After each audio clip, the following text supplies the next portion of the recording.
2 weeks later, the mine was alive again with the sound of pickaxes and voices. The workers were back, repairing the damaged tunnels, restoring supports, and digging deeper into the earth. A few men paused mid-swing, eyes widening in surprise. Lloyd and Javier had returned. The moment they stepped into view, several workers approached, bowing low in gratitude. They thanked Lloyd over and over for everything he had done. He'd risked his life for them. Lloyd wasn't sure how to react. He wasn't used to being welcomed, let alone appreciated. As he passed through the camp, the miners watched him with awe. He wasn't like the other nobles. He'd risked his life for them. He noticed their stares and shifted uncomfortably. The mine, at least, was running smoothly now.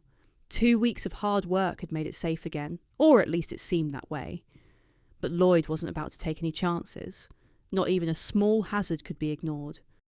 Javier followed close behind, eyeing the path ahead. After a while, he finally asked why they were heading into the old ant tunnels again. He reminded Lloyd that someone of his status shouldn't be risking his life crawling around underground.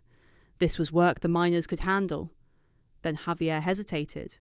Was Lloyd actually concerned about their safety? Lloyd stopped and called him a fool. Without looking back, he muttered that the more risk he took, the bigger share he could demand from the profits. Javier blinked. He still couldn't tell. Was Lloyd a hero or a villain? The system chimed in. Javier's approval rating had nearly increased, but didn't. Eventually they reached the far end of the tunnel. Javier gestured for them to turn back, but Lloyd raised a hand. He was using his survey skill. Behind the wall, something. A hollow space. Ignoring Javier's protests, Lloyd began digging. Javier tried to stop him, asking if they really wanted to know what was sealed away behind solid rock. Lloyd reminded him, if there were ant eggs, this whole nightmare could start all over again. He broke through. Behind the wall was a hidden chamber, and inside it, a massive green-skinned figure, an orc. Muscular and half-naked, suspended from the ceiling in silk bindings, unconscious. His hands and legs were tied tight. Around his feet lay the limp bodies of livestock, clearly food the ants had stored. Javier immediately reached for his sword, but Lloyd grabbed his shoulder, stopping him. He told Javier he was being too reckless, as usual.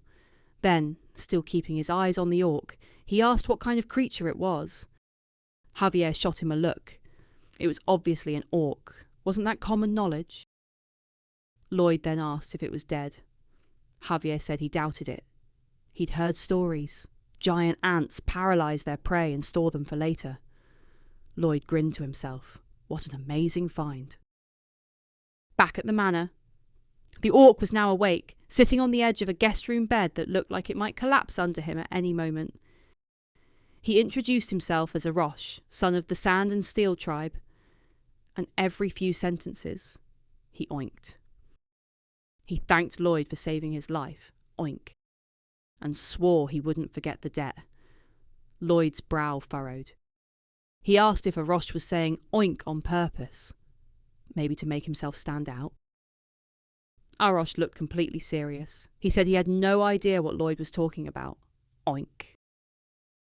Then, puffing out his chest, he declared that Arosh, of the Sand and Steel tribe, would never forget Lloyd's act of kindness.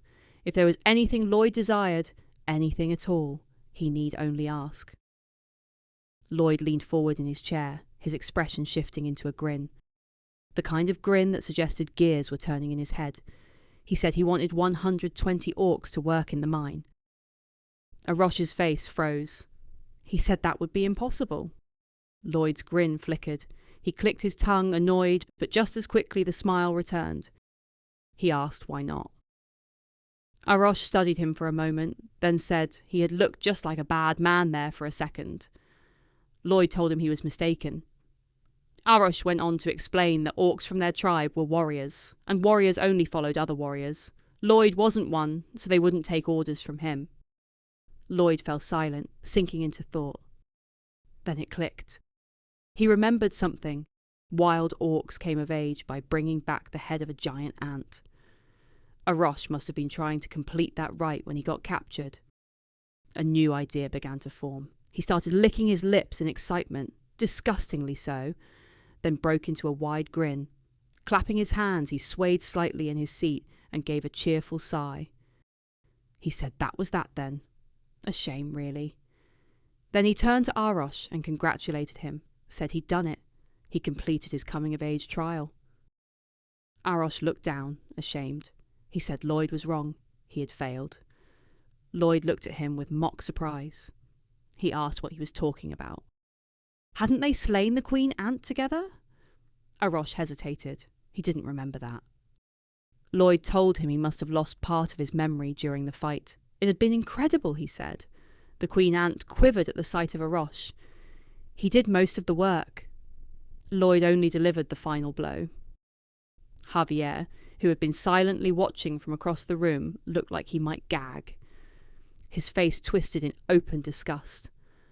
Lloyd was manipulating the poor orc, and he wasn't even trying to hide it. Lloyd stood and walked behind Arosh, placing both hands firmly on his shoulders. Calmly, he looked forward and spoke as if reliving the moment alongside him. He said yes, they had slain the queen together. He lifted his chin and gently guided Arosh to look ahead too, as if the memory were playing out before them. Then he asked if Arosh, the great warrior, could persuade his tribe's leader to send 120 orcs to the mine. Arosh repeated the phrase slowly, the great warrior. He clenched his fists, then roared that Lloyd would have his orcs.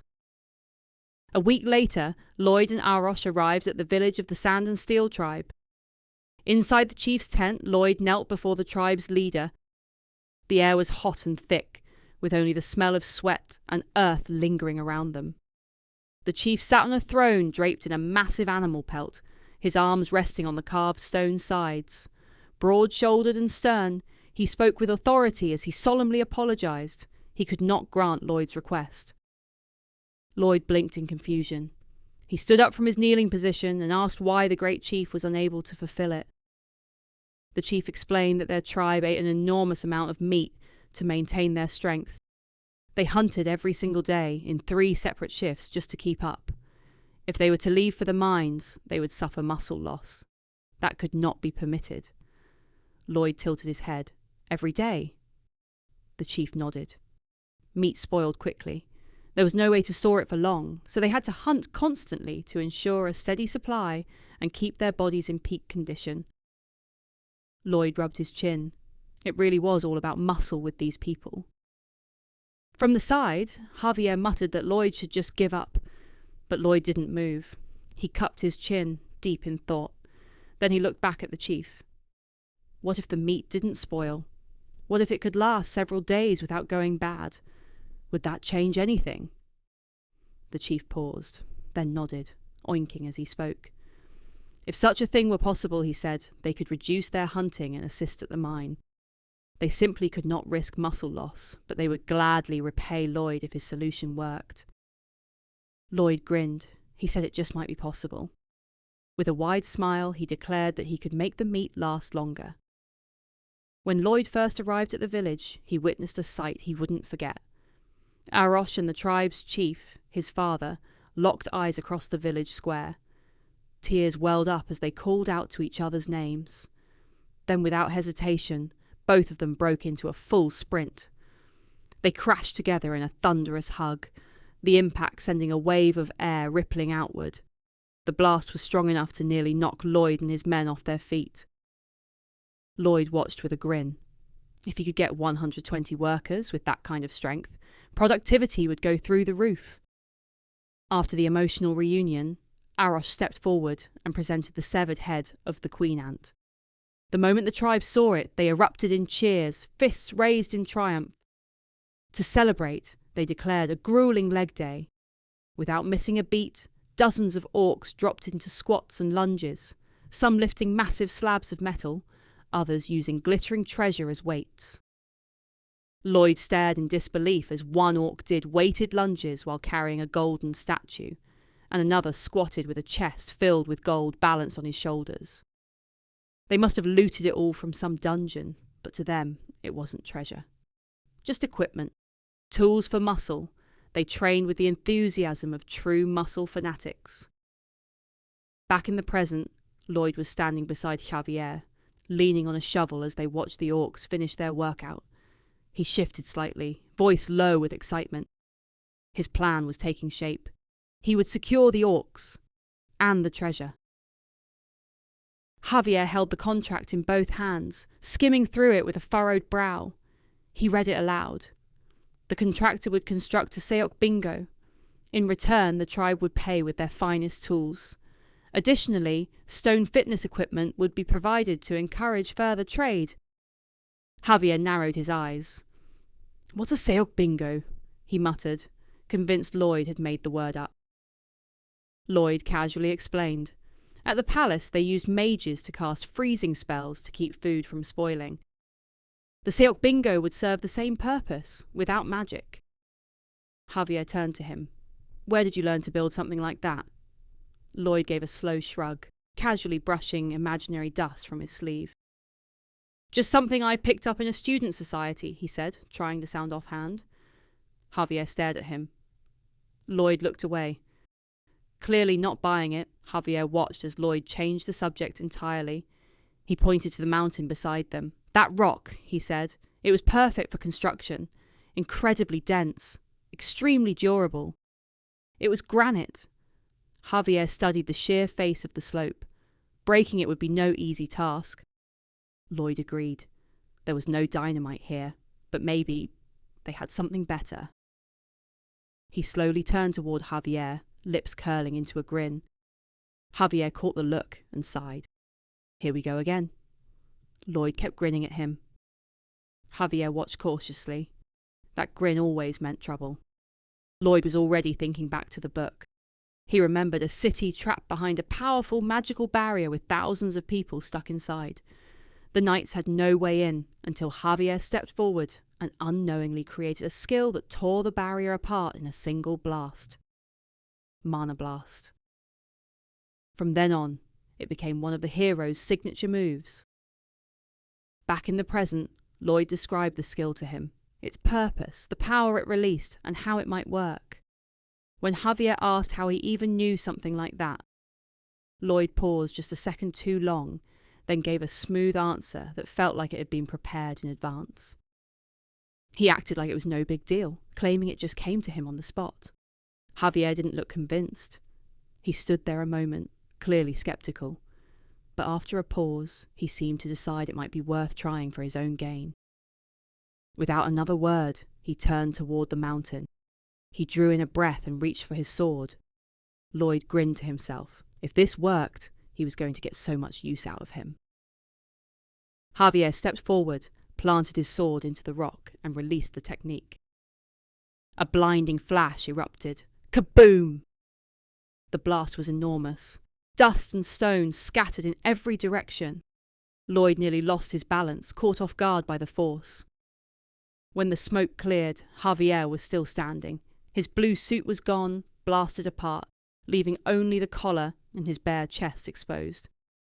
He looked straight at Lloyd, as if asking whether he'd expected this exact outcome. Lloyd raised his hands in silent denial. Javier sighed and brushed the dust from himself. He figured Lloyd probably had more work lined up for him now. A system message flickered. Javier is grateful for learning a new skill. Approval rating increased by 3. Current approval, -11. Javier was still brushing off the dust from his arms when he muttered that knights shouldn't be using their sword techniques for construction. Lloyd didn't argue. He just smiled, clearly pleased with himself, then said there was no need to thank him. Javier replied that he wasn't going to. With the new skill unlocked, progress moved fast. Javier split the stone into neat blocks while Podong, as happy as ever to help, carried them one after another. The orcs joined in right away, offering advice to the humans on how to lift properly and avoid injury. Lloyd hadn't asked them to help. They simply didn't need an excuse to work out. He was leaning back on a rock, waving a hand fan lazily as he watched it all come together. Progress was faster than expected, and with orcs like these, they'd finish the build in no time. But something was bothering him. Lloyd asked about the men who'd gone to fetch the insulation. Javier told him it had been 3 weeks. Lloyd frowned. That was longer than it should have taken. Javier offered 2 possibilities. Either the men were slacking off or something had happened to them. Lloyd stood, brushing his hands on his coat. If something had gone wrong, he needed to find out. Javier raised an arm to block his path, saying he should stay behind. If something had happened, then he would go check alone. But Lloyd didn't stop. He stared back at him and said he was responsible for his men's safety. He wasn't going to leave it to someone else. Javier held his gaze for a moment, then sighed and stepped aside. Then the 2 of them set off together. On the path toward Progia Gorge, Lloyd spotted something on the ground. He knelt and picked it up, a worn work glove, one of the pairs he'd made for the labourers. Scattered nearby was straw, the kind the men had been sent to collect for insulation. Not far off, Javier stood still, watching the gorge ahead. Something about the flow of mana there had caught his attention. It didn't feel natural, faint, but wrong. Lloyd rose slowly, brow furrowed. He rubbed his chin, deep in thought. The name of the gorge stirred something in his memory. There had been chapters about it. He was sure of it. Then it clicked. His hand dropped and his eyes widened. He told Javier there was no time to lose. The men may already be dead. Without hesitation, he pressed forward, urgency in every step. Javier followed, noting the shift in Lloyd's expression. Whatever he had remembered, it was serious. As they entered the gorge, more fragments of straw lined the path. The trail led them to a cave nestled in the rock wall. Lloyd stared at the entrance, recognizing the location from memory. This had to be it. Lupellen's dungeon. He remembered how the story went. A dark sorcerer had taken up residence here, a man who used forbidden magic and abducted innocents for his experiments. Javier had come here early in the novel and nearly died. Now Lloyd was facing the same place for real. His expression darkened. Someone had dared to lay hands on his workers, his property. His face twisted with rage at the thought. If anything had happened to them, the culprit would pay dearly. Javier stepped ahead, sword drawn, and moved to take point. Lloyd started to warn him, but it was already too late. Javier's foot pressed down on a faint magic circle etched into the stone. It lit up. Lloyd grabbed him and yanked him back just before the trap detonated. The blast flared in the spot where Javier had stood seconds earlier. Javier looked at the scorched rock, clearly surprised. Lloyd scolded him. Didn't they teach this at night school? Always check for traps when entering a dungeon. Just like in the book, Javier had walked straight into it. Lloyd reminded him that the mana flow felt wrong. If he focused on that, he could detect more of the traps. Javier closed his eyes, tuning in. The air thickened with threads of magic. As his focus sharpened, he spotted clumps of mana ahead, subtle circular patterns hidden near the floor. Traps. He began weaving a careful path between them. Lloyd followed behind, shovel resting over one shoulder. He casually said Javier was good at this. Javier didn't answer. His eyes flicked to the side, taking in Lloyd from the corner of his vision. He never explained how he knew any of this, but it was always just enough. Right place, right time, right advice. Nothing about him felt off, but none of it made sense either. Still, there were more important things to worry about. The men were somewhere inside, and they had to be found. Deeper inside the cave, Lupellen stood hunched over an open tome. The hood of his cloak cast a shadow over his face as he read. When he heard the faint echo of the earlier explosion, he paused. One of the traps had gone off. So someone had come. Well, they were probably dead by now. The ritual was nearly ready. He walked toward a thick iron door and pushed it open. Inside, Lloyd's missing men were bound at the wrists and ankles, lined up on their knees. Light from the cave spilled across their faces as they winced and squinted against it. Lupellen stepped in, grabbed one of them by the hair, and dragged him across the stone floor. The man struggled and begged, voice hoarse. he was thrown into a ritual circle drawn in red. Lupelin began chanting a dark incantation. Once he finished, he raised his scythe. The man screamed. Then a voice called out. Lupelin turned and saw two figures, Lloyd and Javier, standing there. Lloyd's voice cut through the chamber, low and threatening. He warned Lupelin to stop touching what belonged to him unless he wanted to die. Lupelin's surprise faded quickly. A magic circle formed on his outstretched palm, and the iron gate in front of him dropped with a heavy slam, crashing down between him and the intruders.